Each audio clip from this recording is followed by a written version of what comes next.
কাছে এবং দূরে যে যে খান থেকে আমার ভিডিও গুলো দেখছেন সবাইকে ধন্যবাদ। প্রিয় দর্শক, দেখতে পাচ্ছেন এই মুহূর্তে আমি কথা বলছি আমাদের শেরপুর জেলা। দেখতে পাচ্ছেন আমাদের এই কলস নদী, এই নদীটা হচ্ছে ঝিনাইগাতি থানা এবং নালিতাবাড়ি থানা, মানে মাঝে মাঝে নদীটা। এই নদীর ব্রিজটা এখনো কোনো মন্ত্রী এমপি আমাদের এই কলস নদী ব্রিজটা করে দিল না। কেন দিচ্ছে না? এখন আমি আমার এক ভাইয়ের কাছে প্রশ্ন করি যে আমার ভাই কি বলে। আসসালামু আলাইকুম ভাই।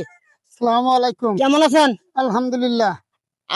আপনাদের এই যে কলস নদীর ব্রিজটা যে হচ্ছে না, আপনি কতদিন ধরে এটা বুক দেখতে পাচ্ছেন? এই ভুগা ভুগু শেষ নাই। আমার দাদার আমলে থেকে তো আছে, বাহার আমল থেকে গেলে শেষ বেলা আমার জীবন গেল গা। এরপরে বলতে ব্রিজ আর পারলাম না। মানে কোন মন্ত্রী করে দিল না? কোন মন্ত্রী না, জাহাতালি সব গেল, মতিয়া মন্ত্রী গেল, কোন মন্ত্রী করলো না। প্রিয়, দেখতে পাচ্ছেন আমাদের এলাকার মানুষগুলি আসলে খুবই কষ্ট করতেছে শুধুমাত্র একটা ব্রিজের জন্য।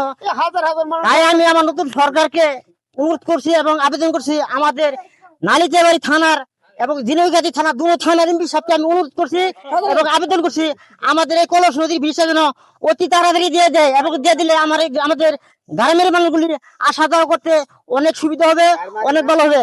আমার ভিডিওটা তাড়াতাড়ি দেখবেন, বেশি করে শেয়ার করবেন।